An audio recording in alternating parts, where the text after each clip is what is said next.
ఆవిడ America return, ఆవిడ culture అవన్నీ మేబీ అటు సైడ్ నుంచి ఎందుకంటే మీరు చెప్పడం కాదండి. ఆవిడ ఒక ఇంటర్వ్యూ చూశాను మొన్న.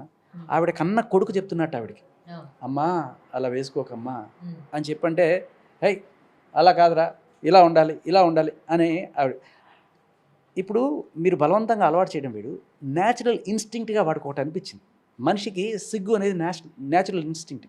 అతనికి వాళ్ళ అబ్బాయికి అలా న్యాచురల్గా అనిపించింది, ఏదో అబ్బెట్టుగా అనిపించింది, చెప్పాడు. డీసెన్సీ అనేది అందరికీ అవసరం. అబ్బాయి అమ్మాయిని తేడా లేదు. మీరైనా నేనైనా డీసెంట్గా డ్రెస్ చేసుకోవడం పబ్లిక్ ఫార్మ్లో ఎస్పెషల్లీ చాలా అవసరం.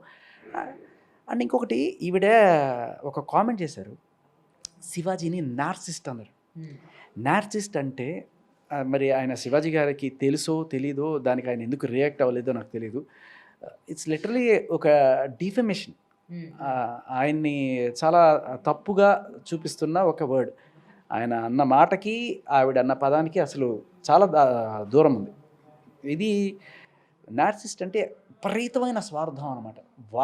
వాడికి అంతా, వాడు బతకడం కోసం ఎవరినైనా చంపేస్తాడు, వాడు ఎవరినైనా బదనాం చేస్తాడు, ఎన్ని అబద్ధాలైనా చెప్తాడు, అవతల వాడి మీద ఎన్ని నిందలైనా వేస్తాడు, నేను చేసేదే రైటు, మిగతా వాళ్ళు చేసేవన్నీ రాంగ్ అని చెప్పి వాదించే వాళ్ళు నార్సిస్టులు. ఇప్పుడు వాళ్ళకి కన్న కొడుకైనా, కన్న తండ్రి అయినా, పెళ్ళామైనా, ఎవరైనా సరే వాడి తర్వాతే. ఐ యామ్ సుప్రీం, నా తర్వాత వీళ్ళంతా. ఇప్పుడు ఈ నార్సిస్టిక్ భావజాలం ఎవరిది? ఆవిడ ఇది పక్కా నార్సిస్టిక్ ట్రైట్ అంటది. నేను అంటాను, ఇప్పుడు కన్న కొడుకు చెప్పినా విననిది ఎవరు?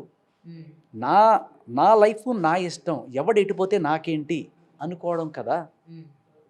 ఆఖరికి కన్న కొడుకుని కూడా మీరు పట్టించుకోవట్లేదు.